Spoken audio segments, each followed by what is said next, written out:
So the RBA has hiked the cash rate yet again to 4.1% for the second month in a row. We are now one more cash rate hike away from the highest rate we saw during the peak of the cost of living crisis. Why did the RBA make the decision to hike the rate this time? Well, there are two main drivers, and the second driver, if things don't change, might mean these are the first two cash rate hikes of many more in 2026.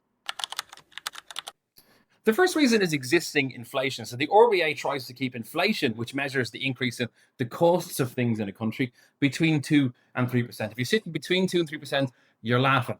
And we were at that for quite a while, which is why we saw the cash rate start to come down. In fact, we were 1.9% in June 2025, but then things started to spiral. By July 2025, we were at 3%, just at the top of the upper bracket of the limit. And then it started to creep more north and more north again. We hit 3.8% in December. Hopes were that would come down after December, but in January, again, inflation came in at 3.1%. And it's looking like that trend is going to continue. So that's the first reason the RBA felt they needed to hike the cash rate yet again. The second and more important reason is the oil crisis being caused by the US's attack on Iran and the resulting situation in the Strait of Hormuz. This is a narrow passage of sea bordering Iran where 20% of the world's oil passes through. Australia imports 80% of its oil from overseas. So this international shipping route is very important to what's happening in this country and keeping the country going. The worrying situation in the Strait itself is that because it's such a narrow body of water, it's quite easy to target the Strait of Hormuz at a low cost. So even if the White House decides at some point to declare victory and declare the war with Iran over, it would still be pretty cheap for any people operating in the area to restrict traffic through the Strait of Hormuz, or at least to threaten ships going through the area.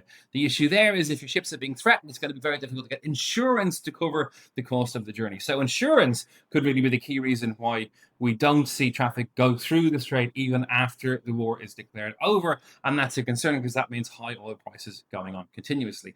In Australia, the big issue here is not necessarily the prices, but the concern caused within the public. We have seen people going to the Bowser videos online, people buying thousands of dollars worth of oil to put in oil canisters. Lots of chatter on talkback radio about the worry of oil running out. We have seen in Indonesia, they're introducing work from home days, and in New Zealand, they're talking about introducing days where you can't drive your car. So other countries are starting to restrict the allowed behavior of citizens to restrict the use of oil. That could potentially be coming in Australia if the Strait of Hormuz remains as volatile as it is.